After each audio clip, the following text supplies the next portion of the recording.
बच्चों, आज मैं तुमसे एक ऐसी बात कहने आया हूं जो अगर तुम्हारे हृदय में उतर गई तो मैं वचन देता हूं तुम्हारी जिंदगी बदल जाएगी।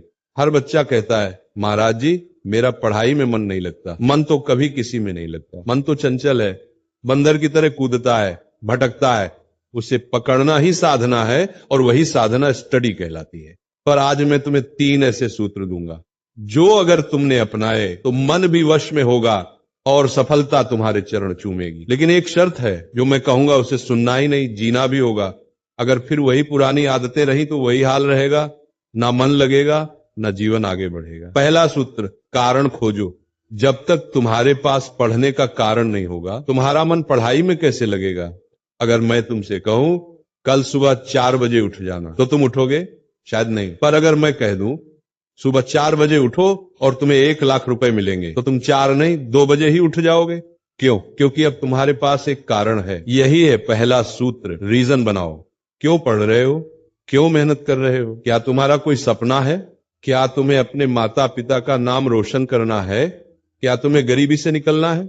जिस दिन तुम्हें अपने आप को पता चल गया, उस दिन से अपने आप रास्ता दिखने लगेगा। फिर न तो आलस रहेगा न मन का बहाना। फिर किताबें भी तुम्हें आकर्षित लगेंगी, क्योंकि अब तुम्हारे भीतर आग जल चुकी होगी। मुझे कुछ बनना है। दूसरा सूत्र, एक समय में एक ही साधना। कई लोग कहते हैं हम मल्टीटास्किंग कर रहे हैं, पर सच ये है तुम मल्टी डिस्ट्रैक्टिंग कर रहे हो। एक समय में केवल एक ही काम करो। अगर पढ़ रहे हो तो सिर्फ पढ़ो, मोबाइल, दोस्त, बातें सबसे दूर रहो। एक कथा सुनो। एक व्यक्ति ने 100 जगह 1-1 फुट का गड्ढा खोदा और एक ने एक ही जगह 100 फुट का। पहले वाले को पानी नहीं मिला, दूसरे को स्रोत मिल गया। यही पढ़ाई में होता है। तुम रोज थोड़ा थोड़ा कई जगह ध्यान बांटते हो और कहते हो परिणाम नहीं आ रहे। ध्यान बांटने से फल नहीं मिलता, ध्यान केंद्रित करने से वरदान मिलता है। इसीलिए जब पढ़ाई करो तो वही तुम्हारी पूजा हो, वही तुम्हारी साधना है। पढ़ाई के समय किताबें तुम्हारी माला बने, शब्द तुम्हारे मंत्र बने और एकाग्रता तुम्हारा ध्यान बने। तीसरा सूत्र, डिस्ट्रैक्शन ही पतन का कारण है। आज मनुष्य अपने शत्रु से नहीं, अपने मोबाइल फोन से हार रहा है। कभी विचार करो, मोबाइल तुम्हारे काम के लिए बना है या तुम मोबाइल के गुलाम बन गए हो। स्क्रीन छोटी है पर जाल बहुत बड़ा है। तुम कहते हो थोड़ा रिलैक्स करने चला था और वो थोड़ा 3 घंटे का टाइम पास बन जाता है। फिर तुम कहते हो मेरा मन पढ़ाई में नहीं लगता। मन कैसे लगेगा? जहां ध्यान होगा वहीं ऊर्जा बहेगी।